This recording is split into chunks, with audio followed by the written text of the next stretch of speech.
Hello, my name is Wes Dawson. Welcome back to another action-packed, highly anticipated, and grossly over-exaggerated episode of Ghostbusting Wes. That's Ghostbusting without a G. Why I made it so complicated, I don't know, but I've been running with it for a few weeks, so let's keep going. So finally this week, take a real look at this pack. I've been saying that for like a month now, and you may be thinking to yourself, hey Wes, this pack looks like you've done nothing to it since the last video. You're somewhat correct, but I realized there was a lot more prep work than I anticipated. Just the Bondo work. I also had some technical or mechanical issues with my 3D printer back there. So I made it a little difficult to print out a couple pieces I wanted because the Bondo work turned out quite well. I'll be showing that a little bit more in detail to smooth out those 3D prints. But I believe it's the booster tube.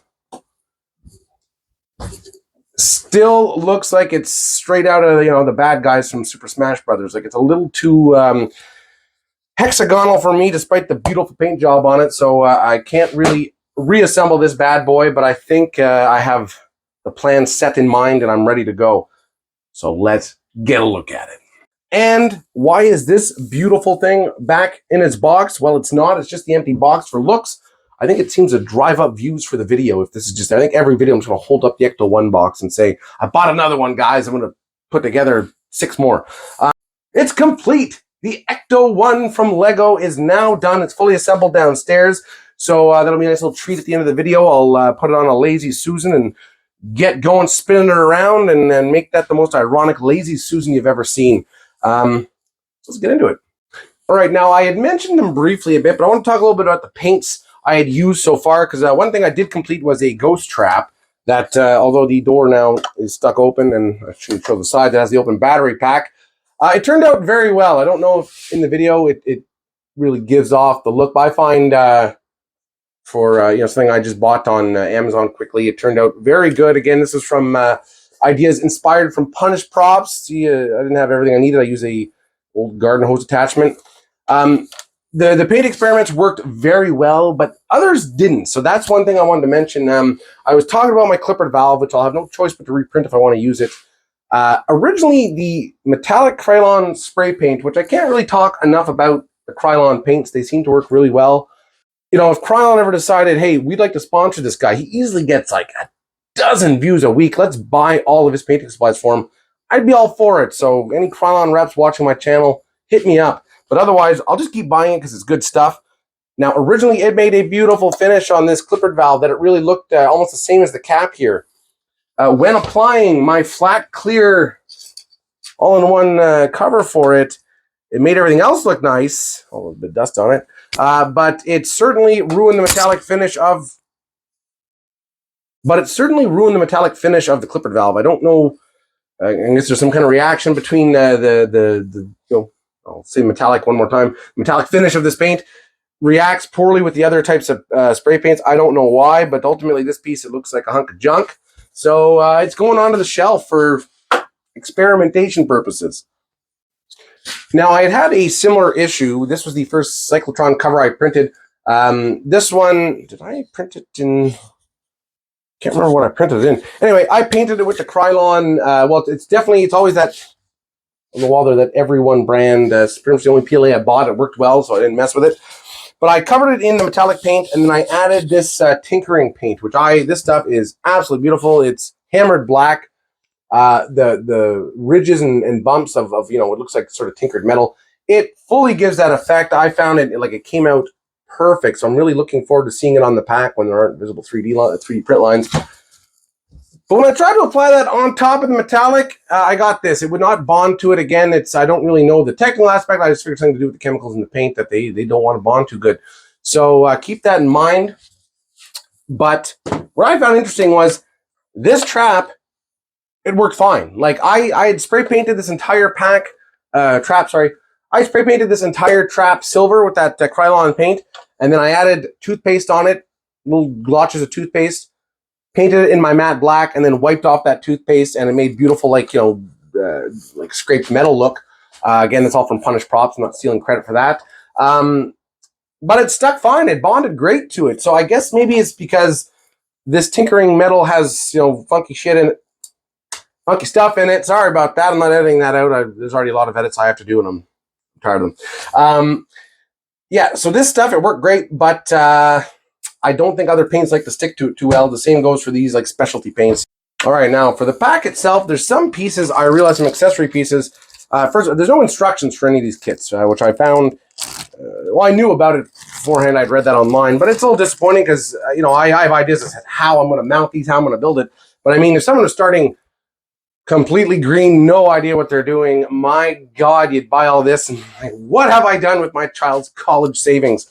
But ultimately, I think this is going to be fine. You know, most of this is just going to be super glued in place for the ion arms. I noticed the back, it's like a resin print, so I think I'm going to hopefully from the back side of it, glue it on and then put a screw through the back of it. I want to make sure it doesn't move. The same thing for my Cyclotron covers. These, which turned out great. I found that I got to sand them a little bit more in a couple places. You know, these aren't maybe as pronounced as I'd like them to be, but you know, I don't know. I don't mind. I think it's good. It's ultimately, it's a Spirit of Halloween pack, so I don't think it has to be too perfect. Partway through my build plans, I realized I want to pump the brakes a bit on this pack because I'd like to 3D print a full-size pack and throw more stuff into that. Like I want to add a Bluetooth speaker to this pack, and I was like, do I really want to spend 40 bucks on a speaker to install in that? Just you know, because I'm kind of weighing my options, what I'm going to do with this pack, because I realized after, you know, if I'm going to put that much money into it, I'd rather it be a full-size Proton pack. But the Bondo did work great, so this is ready to be painted on. And when I apply it to the pack, which I'll show more in a point of view position, I'm going to glue it, but I'd like to try and find a way to at least put a couple screws to the backside to really hold it in place. I think worst thing is, you know, you're walking around and half your Cyclotron cover pops off your pack. A nuclear meltdown. No, this is not good. So we'll see about that. Anyone curious? I used like really Bondo brand Bondo. I know they have cheaper stuff too, but sometimes I'd rather buy the stuff I know that works. So this turned out really well. The mix was super easy to do. I was saying I should have bought the pre-mix, but ultimately it's very simple to mix this stuff. The only thing is it sets fast. They really say don't make much more than like a glob of like a golf ball size, because it dries in about 2 minutes. Like a whole bunch of it I wasted, and I realized the amount of stuff that I want to smooth over, it was worth really buying the big one. This is a 21 gram. No, this is an 800 gram container. So, you know, did the trick, did what I needed, and I'm good to go. All right, so this wasn't prepped for any particular episode. I'm just going to shove it in there wherever it wants to fit. Basically, I thought it would be a useful thing to share on how to work a bit with Bondo. If you're wondering why I'm standing here awkwardly breathing in some noxious fumes, it's, well, to fit myself into the shot with these pieces here, as well as to display some of the work I was doing. I'd suggest maybe not ruining a little plastic bin as your canvas or whatever you're mixing the Bondo on. Anybody hasn't worked with Bondo, it's more my experience. I've used it for like body repair, but it's great for all kinds of things. I'm using it to try to eliminate some of that, the geometric 3D look on this. It's too bad because this is a nice silver metallic PLA that I used. The idea was that if ever this got scuffed bad, if ever it got hit or dinged, at least the plastic underneath will be a silver reflective metallic, so it'll kind of look metalish anyway. The shock mount I printed in the same stuff, and it looks pretty good once I cover the top part that has some visible print lines. Anyway, so I'll go over quick what I do. Just sand this bugger down. I don't really sand it because it's already pretty clean. It's a fresh print. I just scuff it with a little scouring pad like this. Clean it real good with some alcohol that smells like rotten corpses. I don't know where the Dollarama is getting their alcohol mixed, but it's pretty rank. Either way, clean that bad boy up, and then we'll apply some Bondo. I think you should probably buy the premix stuff. I realized I should have too, because I didn't need nearly as much as I thought I would. So I think I'm just going to have a giant bin of Bondo sitting around, because I don't do body repair or anything like that now either. So let's get to it.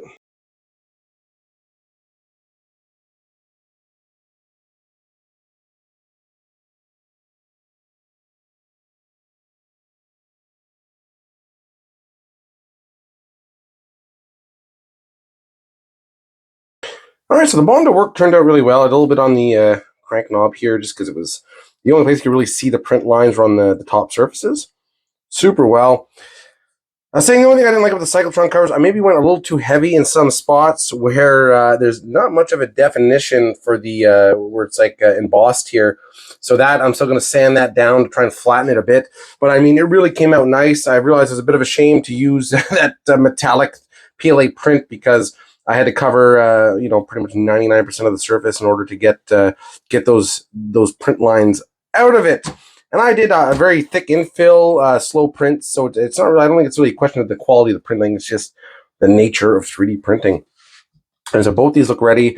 A couple bits here and there. Again, like, I don't really mind, like, this isn't perfectly smooth. I don't really care, these are packs that have been worn or beat up. Once I do a nice clean print job on them, I want to dirty them up, like I did the trap with a bit of slime, bit of brown gunk, some grease, and really make them look like they've been serving the busters for a good while.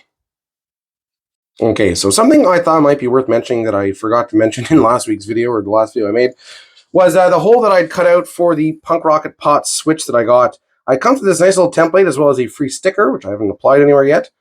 So what I did was I just figured out where I wanted it, where it would fit, and also keep in mind how easily you can access it once you put the switch in. So I taped that in place, as you can see the remnants of my tape on it there. And then I traced out the outline of it with my little hobby knife just so I could leave a visual mark to see where it is. And afterwards, I came back with my Dremel tool to cut in and get through it.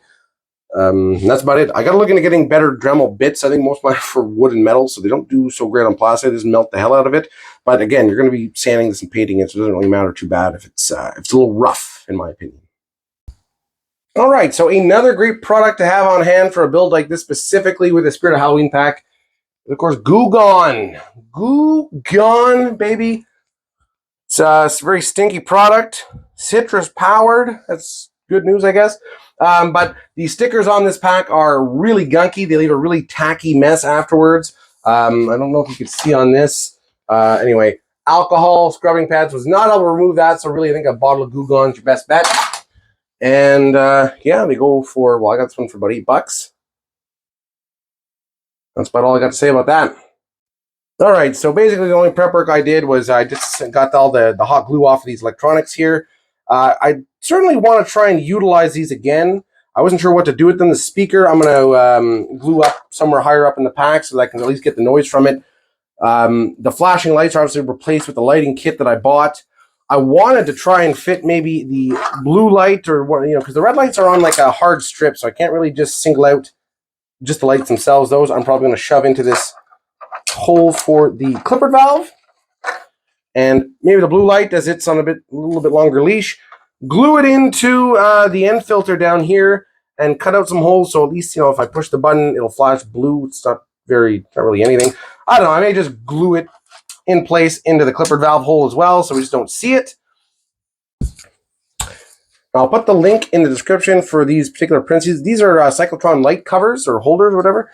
I'm going to use this just to glue my speaker into. Glue that in place. And then on the back of my motherboard, cut a little hole so the noise can make it. I doubt I'll even be able to hear it with me if I'm wearing it because it'll be pretty muffled anyway. But at least give it some chance to get some of that noise out. All right, so I printed these Cyclotron light covers. Again, the link will be in the description if you want to go on Thingiverse, print those out yourselves. Basically, little cups that will sit and hold the lights. I believe they were designed for a GB Fans light kit. Turns out the Hobby Shop kit lights fit perfectly. So I'm going to hot glue those in place and then find a way.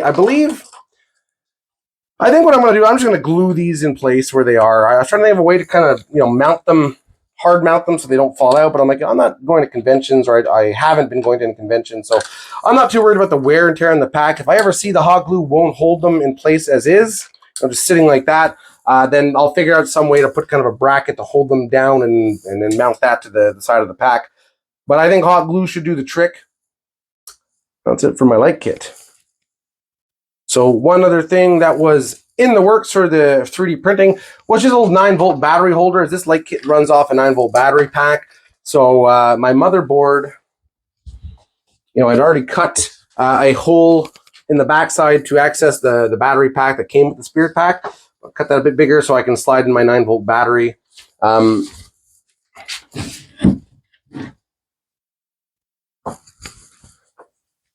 Now, ultimately, the plan is to have it plugged into like a 12-volt battery, a rechargeable 12-volt battery, so it's a smaller access point, just a little plug, charge that thing overnight. But since I don't really know that much about electronics, I'm just going to stick to having multiple power sources for now, and if I go anywhere, I'll just carry a bunch of batteries in my pocket. Right beside where... Ooh,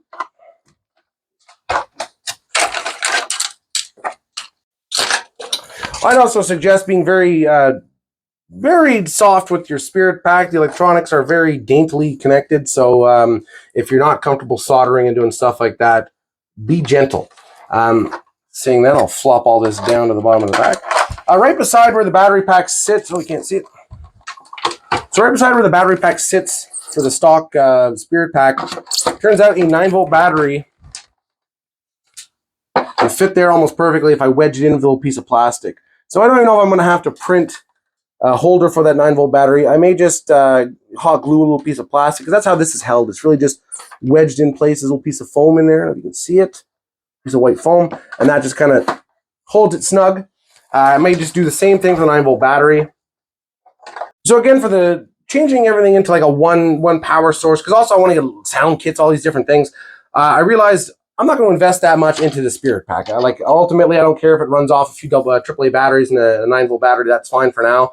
And then my full-size 3D printed pack, maybe then I'll look into getting a rechargeable, more permanent power source on the pack. So as I mentioned in the last episode, at least these switches should be a very easy swap out. I contacted the seller of the switch to ask him, hey, just before I scrap the beautiful thing you sent me. And he's like, no, it's a pretty much a simple plug in, plug out. You're good to go. So that'll be there. The issue I ran into now are these power cell lights. So there's no real way to hold them in place. Most of the brackets available on Thingiverse are designed for LED light strips. They're designed for GB fans kits, for flat kits. This bad boy, I don't know if it's good or bad. It's got these giant lights on them, and it's all vertical. So it made a bit of a challenge on how to mount them in. I printed out, again, I'll put it in the description. It's a kit for GB lights, I believe, a GB lights kit mount. Anyway, it's got a few different pieces. You screw this on, whatever it is. I think all that to say, I'm going to use just one of the brackets. Put a little block to space it out at about... I'll put a little block in the side of here to space this out to where I want it. Just mount the lights to this piece and then glue that in place and leave it like that, because that's the other problem with these Spirit Packs. It's very thin plastic. It doesn't have much give to it. I could probably twist and torque the thing into 10 different pieces. So I don't want to mount too much to it. There's a few, even these blocks, like I was saying, I'm going to change these out eventually because they're a little too dainty and they're a little too dependent on this plastic. So, in a few years when this thing starts getting a little bit more brittle, you'll pick up the Alice frame and maybe tear out one of these blocks. So I'm going to look at something a bit more permanent, maybe put in some actual fiberglass inside of it and create my own little shell. But that's for another day and another video. All right, so here is the finished product of the Lego Ecto 1. It was a lot of fun putting it together. It's an absolutely beautiful piece. If you have an opportunity to get one for yourself or get one for your kid and pretend it was a gift for them, when in reality it's the equivalent to that bowling ball Homer bought for Marge. Either way, if you can get your hands on one, do it. I don't know how long it took me. I didn't detail it too much, the build. Like I said, I didn't want to sap the fun out by taking too much time thinking of video shots and things like that. It's very jankily set up on my Lazy Susan now, so I'm going to be careful. I did it over the course of maybe 3-4 weekends, a few hours a night. I didn't go too intensely either. I know a couple of things I'll mention though is anyone building this, pay attention to detail. I know that kind of goes without saying with a Lego build, but on the other side, I'll turn it around. On the driver's side here, there was a piece where the fender covers connect into that I had backwards, and I was like, oh my god. It's like 3/4 through the book to get back to where that piece goes in. Luckily, I was able to split it open where it was, turn the little piece, put it back in, bind it back shut. I think it probably needs a couple clicks to close everything back the way it should be. But keep in mind, pay attention to those little details because I was very lucky I didn't have to take the whole thing apart again. And if you look back here, I'll just mention that these taillights, it's like they're designed to make people cry. I don't know why. It's like any little thing, of course, now they won't do it. They just they want to come out. I find they're so flimsily put in there. Of course, now when I'm showing them on camera, they stay put. But most of the time, I just look at it wrong, and I found the taillights were popping out, which I found is kind of a weird thing. It's a detail piece that you would think would be more solidly clicked in. I'm probably going to put a little piece of Scotch tape over it because guaranteed those are going to fall off the second anybody looks at it too quickly. So that I wasn't very impressed with that. I found that was kind of disappointing that it was done in such a way. We got the back door, of course. Open that bad boy up. Beautiful little piece. Like really, I'm very, very happy with this piece. I really can't say too much bad about it. I certainly tested my patience. Now, there's the thing to drop out the RTV, the remote ghost trap in the back. Of course, I find it never has enough clearance to actually let the thing out. So there we go. So you get a little ghost trap, but like I said, I find if it's on the floor, maybe my floors aren't very level, which they aren't, but I had a lot of trouble getting it to actually function the way it should. It's here, passenger door, and I think most of you would be aware, this little pack of Stay Puft Marshmallows comes with this this little set. Back to the passenger seat. I guess the only other action figure to show and be that gunner seat is over here somewhere. Boom. So all in all, very happy with this. I believe the Plasma Series figures. Actually, I can check. I got Ray stands open here. So as you can see, they're pretty well scaled for this vehicle. So I don't know. Officially what I'm going to do, the 84 series, the Plasma series, they're going to be going on that diorama I've been printing. And I think maybe the new gen Ghostbusters, Finn, Wolfhard and all them, maybe they'll be set up with this somewhere once it goes on display. All in all, it was a very fun build. Tested my patience, tested my ability to cope with stress. But no, it was a lot of fun, and there you go. Well, my name is Wes Dawson. This has been Ghostbusters Wes. Thank you so much for watching. Come on, like, subscribe, do all that fun stuff, and hopefully I'll be back next week with another riveting video. Take care.